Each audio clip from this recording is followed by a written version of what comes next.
मेरा नाम मोहम्मद शहजाद खान है और मैं दिल्ली से आया हूँ। संत रामपाल जी महाराज के जो किसान संत गरीबदास जी गरिमा सम्मान से जो नवाजा गया है, इसके उपलक्ष्य में हम दिल्ली से आए हैं।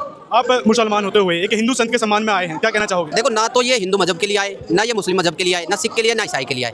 ये वो संत शिरोमणि, हिंदू मजहब में इनको संत कहा जाता है, मुसलमानों में इसको मसीहा कहा जाता है, सिख में वाहिगुरु कहा जाता है और ईसाई में इनको परमेश्वर का पुत्र कहा जा रहा है। तो ये चारों धर्म के लिए आए हैं और इन्होंने जो सत्संग के माध्यम से, डीवीडी के माध्यम से, अपनी तकरीरों के माध्यम से जो खुदा की परिभाषा बताई है ना, वो चारों धर्मों के शास्त्रों से बताई है। उसमें गीता जी भी आ गई, कुरान पाक आ गई, बाइबल आ गई, चारों वेद आ गए, सिख समाज की गुरु ग्रंथ साहिब का भी प्रकरण आया। तो चारों धर्म के लिए आए हैं। इनको ही मुस्लिम मजहब में इनको बाखबर बोलते हैं, हिंदू मजहब में इनको संत बोला जा रहा है, सिख मजहब में इनको वाहिगुरु की उपाधि दी जा रही है और ईसाई मजहब में इनको परमेश्वर का पुत्र कहा जा रहा है। महाराज ने राजस्थान के अंदर 5 गांवों को, मुस्लिम किसान थे, मुस्लिम ही गांव था और मुस्लिम ही सरपंच था, उन्होंने संत रामपाल जी महाराज के चरणों में अपने गांव की से जो परेशानी थी उसकी संबंधित अर्जी लगाई। संत रामपाल जी महाराज के आदेश अनुसार मात्र 2 घंटे के अंदर उनको सारी व्यवस्था दी गई, उनको मोटरें प्रदान की गई, उनको पाइपें दी गई। संत रामपाल जी महाराज का एक ही उद्देश्य है जी, जीव हमारी जाति है, मानव धर्म हमारा, हिंदू मुस्लिम सिख ईसाई धर्म नहीं कोई न्यारा। संत रामपाल जी महाराज ये बताना चाहते हैं कि हम एक परमपिता परमेश्वर की संतान है और उसको पाने की विधि भी है कि भाई हमें तलाश किसको करना, हमें तलाश करना सही गाइडलाइंस को, और वो सही गाइडलाइंस कौन है? संत रामपाल जी महाराज। चाहे उसे हिंदू मजहब की किताबों से समझ लो, चाहे मुस्लिम मजहब की किताबों से समझ लो। रामपाल जी महाराज का उद्देश्य है कि आप अपने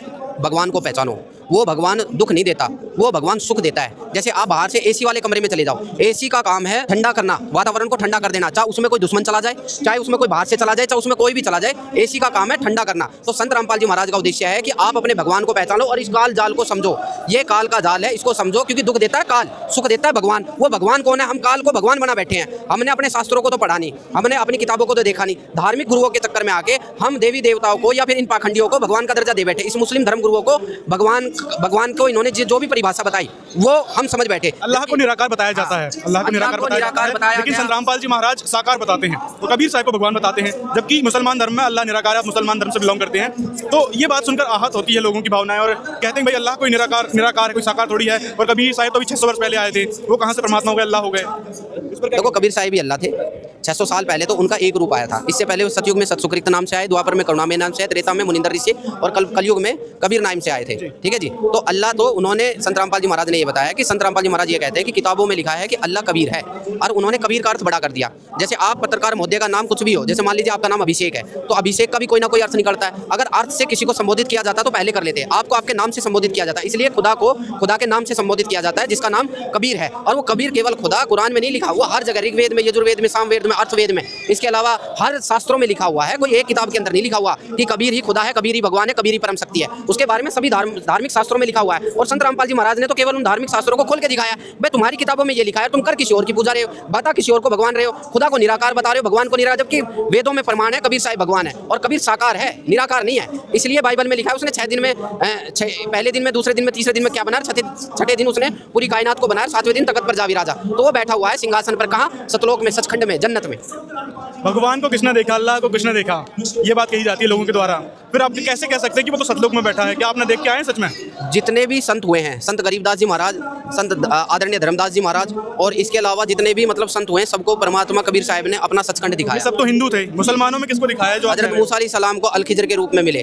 ठीक है जी। इससे पहले हजरत ईसा अलैहिस्सलाम को मिले, उसके बाद हजरत हसन अली को मिले, उसके बाद में हजरत मोहम्मद मुस्तफ़ा सल्लल्लाहु अलैहि वसल्लम को मिले। जितने भी नबी आए हैं अब तक 1,24,000 नबियों का जिक्र आ रहा है हदीसों में। वैसे कबीर साहिब के अंदर आया 1,80,000 नबी आए हैं। जितने भी नबी आए सबको किसी न किसी रूप में वो इस जहान में भी और सतलोक में भी, यानी कि जन्नत में भी अपना मुकाम दिखाया। ठीक है। सबने अपनी अपनी जीवनी के अंदर इस बात को क्लियर करा है कि हम मोहम्मद को वहाँ ले गए, इच्छा रूपी वहाँ न रहे, और गुज मीद एक महल पठाया, गुज बीज एक कलमा लाया, रोजा बंक नमाज दही रहे, बिस्मिल की नहीं बात कही रहे। तो खुदा कबीर ने मोहम्मद साहब को भी अपना दीदार करवाया था, बट किसी अज्ञानता की वजह से वो उस बात को समझ नहीं पाए। ठीक है जी। बस इतनी सी बात है। खुदा साकार है, उसका नाम कबीर है। संत रामपाल जी महाराज कोई भी धार्मिक शास्त्रों के अलावा कोई बात नहीं करते। संत रामपाल जी महाराज दंत कथा नहीं बताते। संत रामपाल जी महाराज जो भी दंत कथाएं गई हैं उनका खंडन करते हुए धार्मिक शास्त्रों के अंदर लिखी हुई बातों की सच्चाई दिखाते हैं, चाहे वो हिंदू हो, चाहे मुस्लिम हो, चाहे सिख हो, चाहे ईसाई हो। हिंदू मजहब की किताबों को संत रामपाल जी महाराज ने खोल के दिखाया। मुस्लिम मजहब की किताब कुरान पाक को संत रामपाल जी महाराज ने खोल के दिखाया। तौरात, इंजील, जबूर के अंदर लिखी हुई बातों को संत रामपाल जी महाराज ने खोल के बताया। सिख धर्म की किताब के अंदर, धार्मिक किताब के अंदर जिसको परमात्मा, वाहिगुरु या ईश्वर बताया गया, उसको संत रामपाल जी महाराज ने खोल के बताया। ईसाई धर्म की बाइबल के अंदर जिसको परमेश्वर का पुत्र बताया गया, उसको संत रामपाल जी महाराज ने खोल के बताया। अगर जिस भी भाई ने किताबों को नहीं पढ़ा, जिसकी रोजी रोटी चलने में दिक्कत आ रही है, वो तो इस बात को बोल सकता है कि संत रामपाल जी महाराज जो है गलत ज्ञान दे रहे हैं। जो भी भाई किताबों को देखकर संत रामपाल जी महाराज की बताई हुई बातों का मिलान कर लेता है, वो 1% भी ये नहीं कहता कि संत रामपाल जी महाराज ने झूठ बोला है, वो बल्कि वो संत रामपाल जी महाराज के उद्देश्य को स्वीकार कर लेता है, उसके सानिध्य में आकर अपने मनुष्य जन्म का फल लाभ उठाता है और संत रामपाल जी महाराज से नाम दीक्षा ग्रहण करता है, क्योंकि ये उसको पता लग जाता है कि ये मनुष्य जन्म बार बार नहीं मिलता और ये मनुष्य जन्म मिला भक्ति साधना इबादत के लिए। पर सच्ची इबादत क्या, सच्ची साधना क्या, सच्ची भक्ति क्या है, उसके लिए उसने गुरु की तलाश करनी पड़ेगी। उस गुरु को ही बाखबर बोलते हैं, उस गुरु को ही संत बोलते हैं। वो सच्चा गुरु, सच्चा बाखबर आज संत रामपाल जी महाराज के रूप में है। और जो भी धार्मिक मुस्लिम धर्म गुरु, चाहे वो मौलवी साहब हो, काजी साहब हो, चाहे वो और भी मतलब हिंदू धार्मिक गुरु हो, जिनको ये लगता है कि संत रामपाल जी महाराज गलत बात बताते हैं, उन्होंने कभी अपने शास्त्रों को पढ़ा ही नहीं। उन्होंने तो केवल दंत कथा लकोतियों के माध्यम से बेस लतीफ़ीदार बातें करी और दुनिया को गुमराह करा है।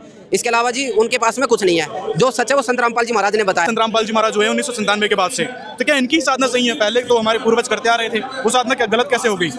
संत रामपाल जी महाराज ने, मैं आपको फिर बता रहा हूँ, संत रामपाल जी महाराज ने धार्मिक शास्त्रों को खोल के बता दिया कि जो साधना आप कर रहे हो उस साधना से मोक्ष का नामो निशान नहीं। जितने भी हमारे पूर्वज साधना करते आ रहे थे, चाहे मुस्लिम मजहब में 5 टाइम की नमाज पढ़ते आ रहे थे, चाहे ईद बकरा ईद मनाते आ रहे थे, चाहे मुर्गा बकरा काटते आ रहे थे, उस साधना से मोक्ष नहीं मिल सकता, जन्नत नहीं मिल सकता। जैसे आप रोड पे चल रहे हो तो टोल टैक्स आता है, तो टोल टैक्स आने के बाद में आप उसका टोल देते हो, तो टोल देने के बाद ही तो आपको आगे का रास्ता दिया जाएगा। यदि आप टोल ना देकर वापस घूम फिर के अपने घर आके बैठ जाओ और ये समझो कि आगे तो रास्ता ही नहीं है, तो ये तो हमारी गलत धारणा है। संत रामपाल जी महाराज ने तो किताबों को खोल के बताया है। आप संत रामपाल जी महाराज की किताब, जो संत रामपाल जी महाराज ने हिंदू मजहब की, मुस्लिम मजहब की, सिख मजहब की, ईसाई मजहब की किताब खोल के दिखाई है, उसे शास्त्रों को अपने धार्मिक शास्त्रों से मिलान करके देख लो, आपको पता लग जाएगा कि संत रामपाल जी महाराज का उद्देश्य क्या है और संत रामपाल जी महाराज का सिद्धांत क्या है। उन्होंने किसी को गलत नहीं बताया, वो गलत तो अपने आप साबित हो रहे हैं। जिन शास्त्रों का वो प्रमाण दिया करते थे कि गीता जी में ये लिखा है, भाई इस धार्मिक शास्त्र में ये लिखा है, उसी को संत रामपाल जी महाराज ने खोल को दिखा दिया। इन्होंने तो केवल जिल्द दिखाई और संत रामपाल जी महाराज ने दिखाई इनके अंदर की सच्चाई। अब सुन लो सारे भाई।